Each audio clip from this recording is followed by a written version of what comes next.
তোমরা দেখতে পাচ্ছ আমরা চলে এসেছি সমুদ্রের ধারে, একদম সি বিচের সামনে, যেটা আমাদের হোটেল থেকে মাত্র 1 থেকে জাস্ট 2 মিনিট, জাস্ট এপার আর ওপার। আর এই যে হোটেল চলে এসেছি আমরা সি বিচে, খুব খুব খুব মজা করছি আমরা সবাই মিলে।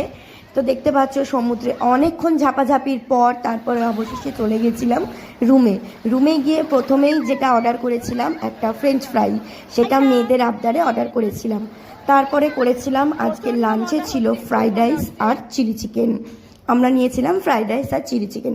খাওয়া দাওয়া করে রেস্ট নিয়ে সোজা চলে গিয়েছিলাম মন্দিরে সন্ধ্যা আরতি দেখার জন্য। তো সন্ধ্যা আরতি দেখে অনেকক্ষণ মন্দিরে আমরা সময় অতিবাহিত করে চলে এসেছি সোজা হোটেলে। তা আজকের মতো মিনি ব্লগটা এ পর্যন্তই। যদি ভালো লেগে থাকে একটা লাইক করো, কমেন্টস করো, শেয়ার করে দিও, আর অবশ্যই সাবস্ক্রাইব করে দিও। টাটা।